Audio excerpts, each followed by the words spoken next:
Okay, in the last classes we are discussing about the various peripheral devices.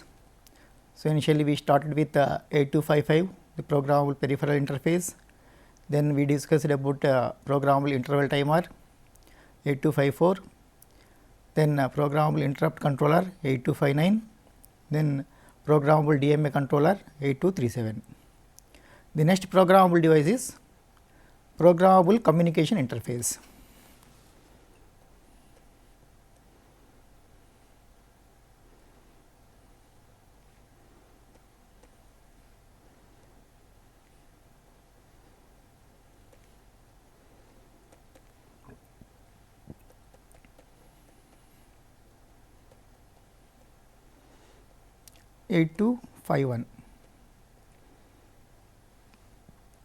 This also can be called as USART. The famous name for this one is Universal Synchronous Asynchronous Receiver Transmitter.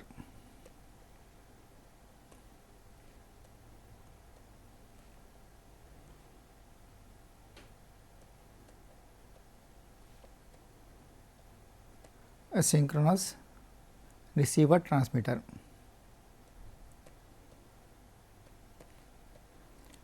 USART. So, before discussing about this 8251 or USART, so we will discuss some fundamental things of this data communication. So, I will discuss the difference between parallel I/O and serial I/O.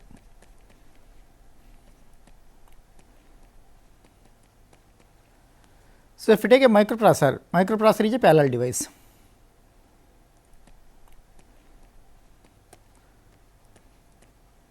What does it mean? It transmits the data simultaneously, that is transmits, it can be 8 bit or 16 bit of data simultaneously over the data bus. So, we can have 8 bit data transfer or 16 bit data transfer. So, this type of I/O is called parallel I/O. In parallel I/O, we will transmit the data parallelly, 8 bit or 16 bit depends upon the application. But in many situations, the parallel I/O is almost impracticable and impossible. In some applications, parallel I/O is impracticable. I will give the examples, or sometimes even impossible. The applications where this parallel I/O is impracticable is if I want to transmit the data over a long distance. So, I have one computer here, this is computer 1 and computer 2 is placed at a remote place.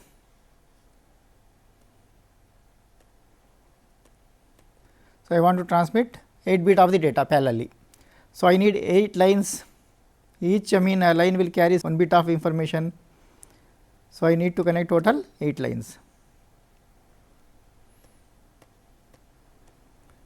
If the distance is more, if the distance is of hundreds of the or thousands of the kilometers, then the installation cost of these wires will be very large. Okay. So, we cannot afford that much cost. So, the installation cost will be more.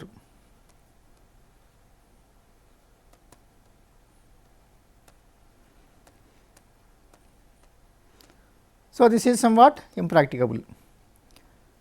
Still we can establish if I compromise with cost, but it is not a good solution. There are some cases where even if I spend some cost also, it is also impossible. In some applications, it is impossible to perform parallel I/O operation. So, one of this application is this is microcomputer. In previous example also computer means microcomputer. If I want to connect to a CRT terminal, CRT. So, this by design itself CRT terminal is a serial device. So, it cannot accept the parallel data. So, it will accept only serial data only, whereas the microprocessor will give the parallel data. So, I cannot connect these to serial data unless otherwise if you incorporate some additional hardware. So, CRT device is one of the serial device, as well as we can have printer also serial device. So, in such applications it is not possible to perform parallel IO operation. So, in such applications what you have to do is we have to use serial to parallel and parallel to serial converters. So, you take this parallel device microcomputer or microprocessor.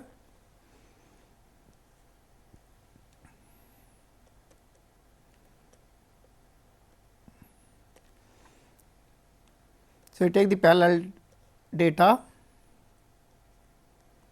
you apply to the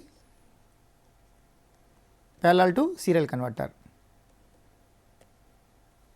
This is serial data, then you connect to the serial device such as CRT display or printer.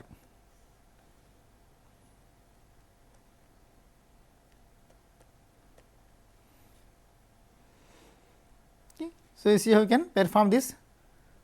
It is directly not possible, but if I use some additional hardware, we can interface a serial device to the parallel device such as microprocessor.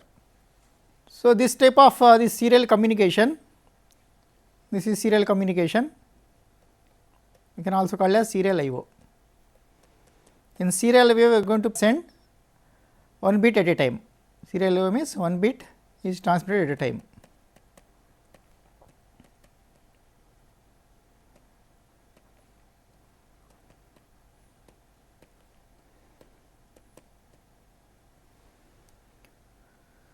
Now, we will see some of the different types of serial IO or serial communication.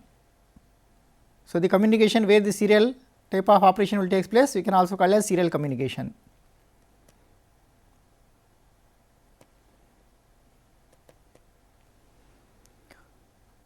So, there are different types of the serial IO. So, basically we need serial IO in many of the applications. So, we have to convert this microprocessor parallel data into serial, and then we have to perform the serial communication.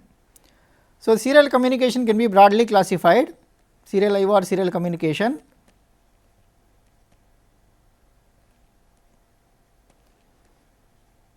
Into two categories, one is called synchronous serial communication, asynchronous serial communication.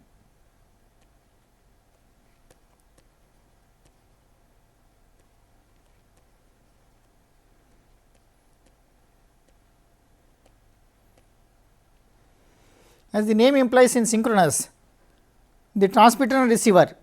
So, we will be having one transmitter and receiver. Here this will act as a transmitter, this will as a receiver. So, both can be computers also in the earlier example. So, transmitter as well as receiver both are computers. So, in case of synchronous, the transmitter and receiver will have common clock.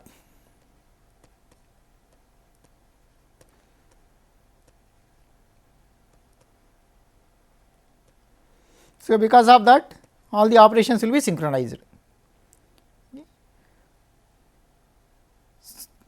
In addition, here this serial data you have to transmit. In case of synchronous, you have to transmit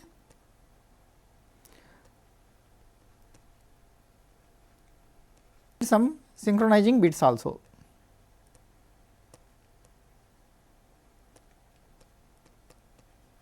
So, this type of data transfer is normally preferred, because we are going to transmit at a faster rate. So, this type of data transmission, that is synchronous serial communication, is normally used for the data rates greater than 20 kilobits per second.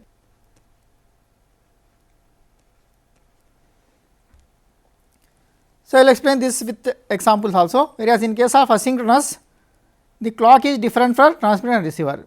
Transmitter and receiver will have different clocks.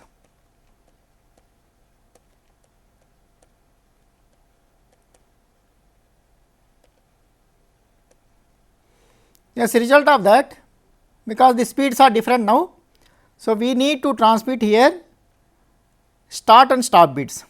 So, start and stop bits are required.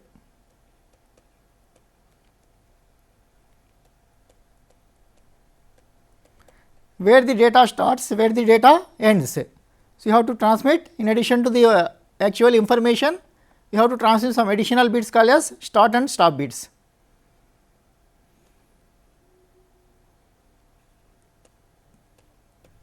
So, are to be added along with the information.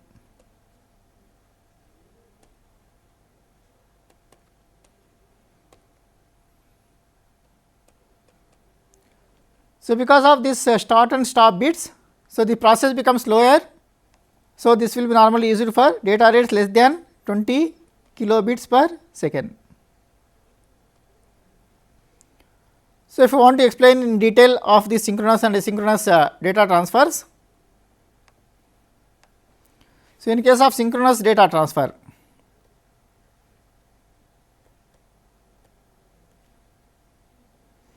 synchronous serial data transfer.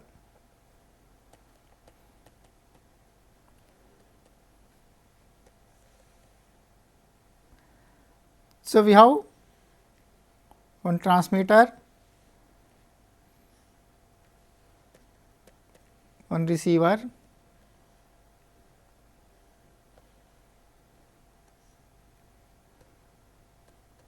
so we are going to connect through the serial line. So, the data format will be here. This is time axis, this is start of the frame.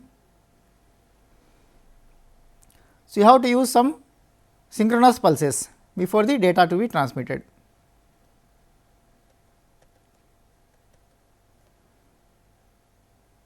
So, these are some sync pulses.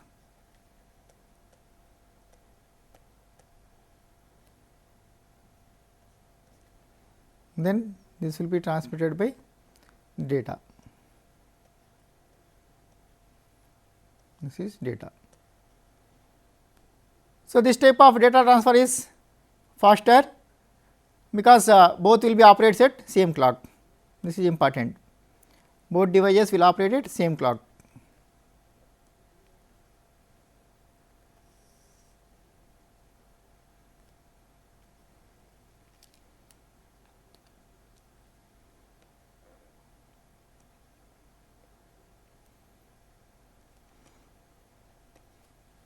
Whereas, in case of asynchronous data transfer,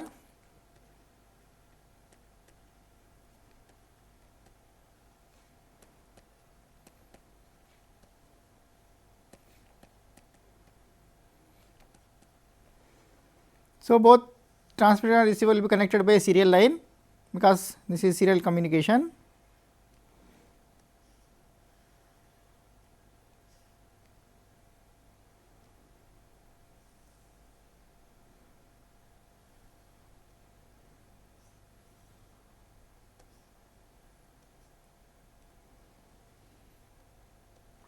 But these two will be having different clocks.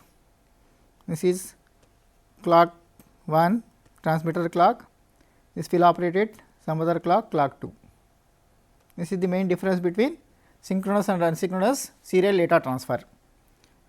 So, because the clocks are different, we have to transmit start and stop bits along with the actual data. So, if I take this frame structure, frame is nothing but transmission of one complete byte. So, this is mark and we have one space, then we have data bits 1, 2, if I assume that 8 bits of the data, 4, 5, 6. So, this will be of same duration 4, 5, 6, 7 and 8.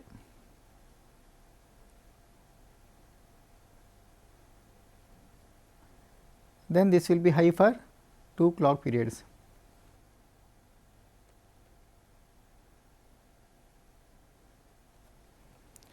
This is called mark,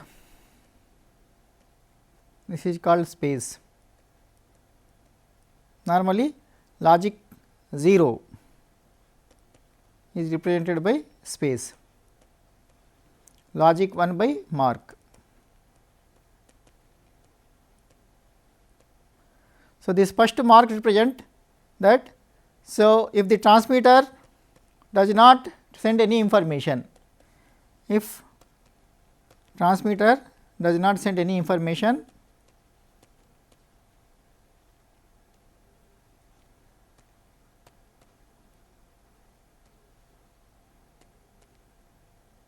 so the data line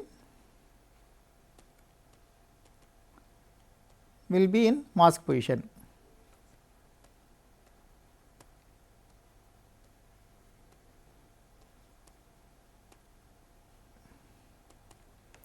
So, this is not yet transmitted, and this particular low bit or space bit, this represent start pulse. This is of 1 clock period duration. So, this is actual data from here to here, actual data 1, 2, 3, so on up to this is D0, D1, D2, D3, D4, D5, D6, D7, total 8 bits. This is 8 bit character, we can call as character or data.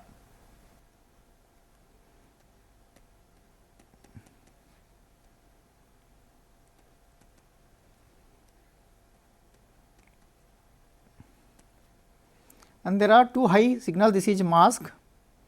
So, these 2 are called as stop bits. I will explain this in detail by transmitting some of the characters.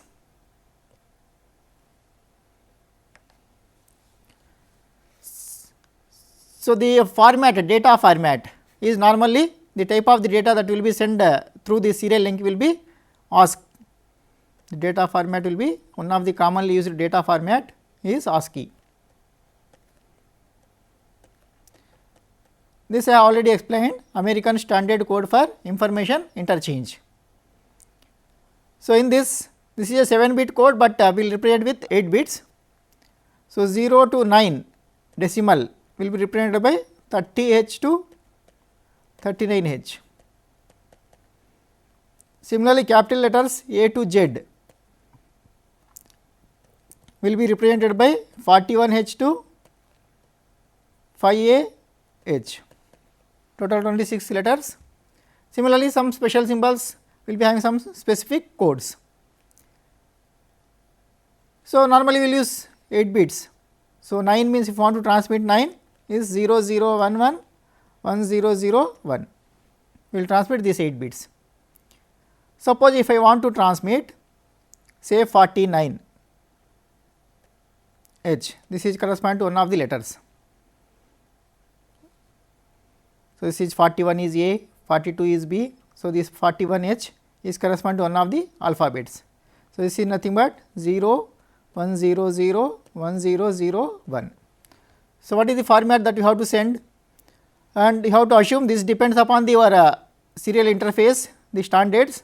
I want to use one stop bit, number of start bits is equal to 1. So, number of start bits I want to take 1 and number of stop bits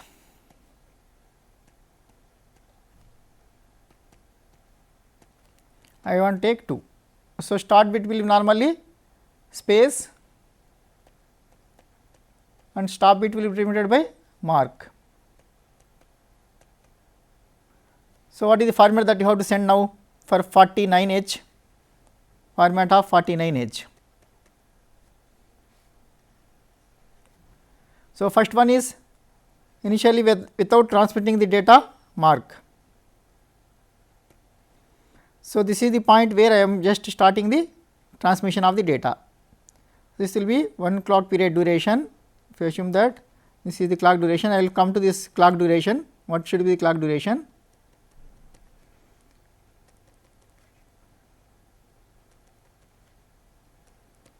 So, these are the equal duration pulses you have to transmit.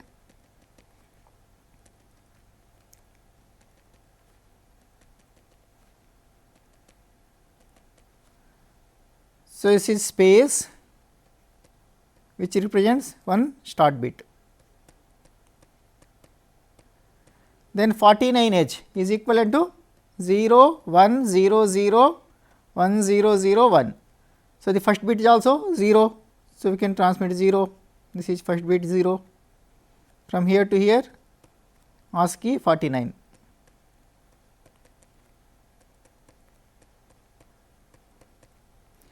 Then we have 1, this is 1, then 2 zeros, then single 1, then 2 zeros, then 1, then followed by 2 stop bits. So, this is still on, this will be both are on, 1 0 0 1, up to here the ASCII character ends, but these two are stop bits. So, total we have to send starting from the start bit, this is start bit,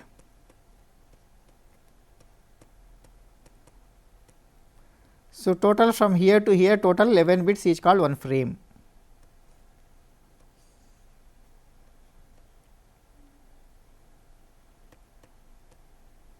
So, one frame consisting of 11 bits in this case. So, this is what we have to send if we want to send 49H.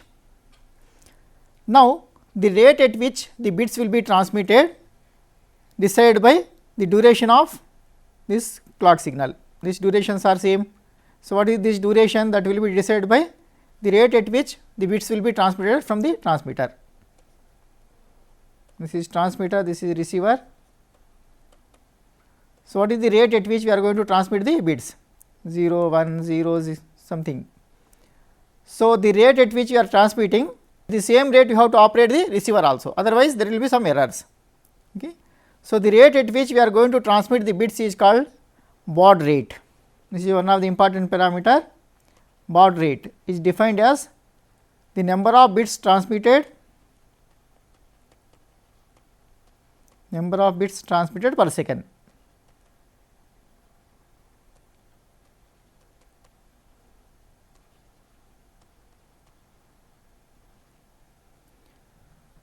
So, this actually depends upon the various devices, this varies. So, if I take teletype operation, normally we will use a baud rate of 110 baud rate will be used. But in most of the commercial applications, printer say, this will use this adjustable baud rate will be used between 50 to 9600 bauds bits per second. Suppose if I want to transmit here, the specifications I have given, in addition to this, if I give the specification as baud rate also, baud rate I want to operate at 1200 say, then what will be this gap? What will be this duration of this signal? So, what will be this duration? How to compute this? So, baud rate is defined as bits per second. Okay. 1200 baud means implies in 1 second 1200 bits. 1200 bits. So, 1 bit, what is the time taken? This will be 1 by 1200. So, this duration of this one will be 1 by 1200. This will comes around some 8.3 milliseconds. So, So, this is how we can transmit the data in case of asynchronous mode of serial communication. So, we require start and stop bits. Normally, because of this start and stop bits, the rate of data transmission is here less. So, we have to use this type of data transfer for the data rates less than 20 kilobits per second. This is one difference between synchronous and asynchronous type of the data transfer. So, we can classify this serial communication based on the data type as well as the direction of the data. So, based on that we have simplex and duplex operations that we will discuss in the next lecture. Thank you.